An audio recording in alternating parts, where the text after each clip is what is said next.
from one side of the map to the other today. 880 kilometers.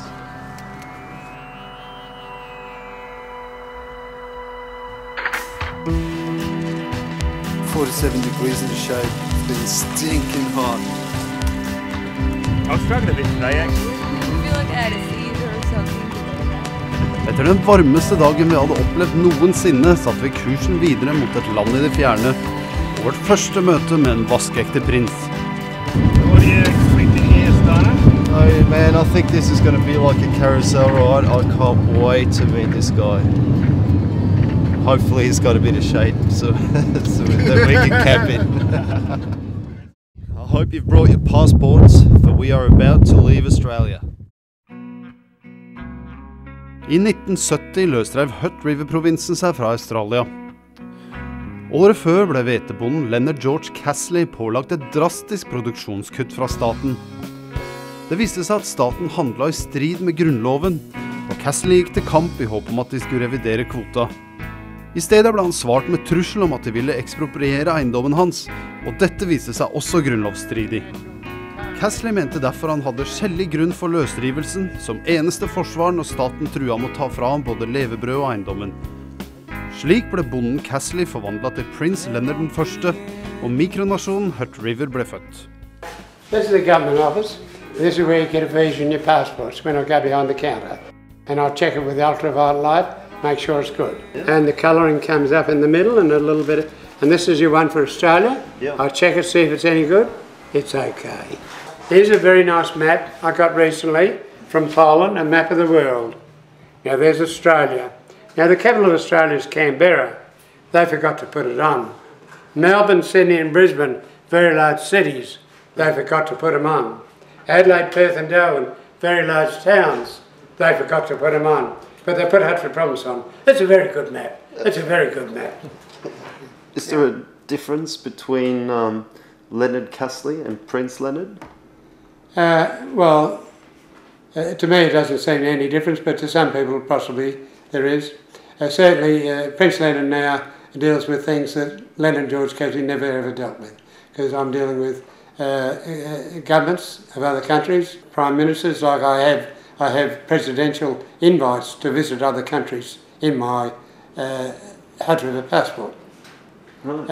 And so Leonard George Castley, as a person, farmer, would never have had such invites. Det finnes bare 30 fastboende I det lille landet, men prinsen skryter at de har utstedt pass til rundt 13 000 statsborgere verden over.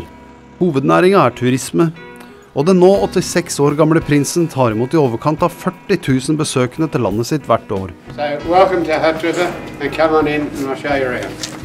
For anyone that hasn't got a passport, there is these little visa permits. A little charge on those. You don't have to get them, but they're there if you want them. There's no charge on passports. And these are our banknotes, just a handy denomination, 10 cents through to $2. So you pick it up, have a good look at them. Now this is the princess's raw chair. If you've never sat in a raw chair before, well you can sit in the princess's buggy. Okay, good. This one here is the Pyramid of Hutt. In there's a low wooden bench. You go in there and sit on that. You're sitting in the King's Chamber, the most energetic point in the pyramid. You sit there for a while and you'll get energised. So do you think that the energy from this pyramid, what keeps you so young? Well, I'll tell you what, standing here at this moment with you, I'm feeling something, and it's pretty hot. Den politiske dragkampen mot Australia har pågått så lenge Hutt River har eksistert. Og I disse dager jobber de med et krav om å utvide landområdene sine. Ifølge prinsen så har omtrent halvparten av Vest-Australia aldri blitt lagt krav på å ha England, og han mener det derfor burde tilfalle Hutt River. How do you see the future for Hutt River? Well, we're involved in the trying to get the International Court in The Hague to resolve our settlements. Once that resolves successfully, Hutt River will be much larger, and so there should be major developments occurring. If Hutt River does not get a major, but just a little bit, and the arguments are settled out, with the developments in hand, there's no trouble. Within a very short time, the population with the developments would rise to 20,000-40,000. So where are you from? South Africa. South Africa. What do you think of the Hutt River province? It's amazing. I've never seen anything like this or even heard anything like this. Definitely worth a visit and to meet him, of course. We've got independent states in South Africa. We've got Lesotho and Swaziland, which have their own government, but never like this. I mean, this is in Australia. Would you consider giving up your Canadian citizenship for a Hutt River one? No. No? No. Why not? Because I like to move around and explore, and I don't really stay in one place for a very long time. So. Okay. But he has convinced me that you can travel internationally with a Hutt River passport. Would that change your opinion? Not necessarily. I think Canada is pretty good for getting work visa, and it's a recognized country. I got a right to break the law if the law doesn't fit me at all.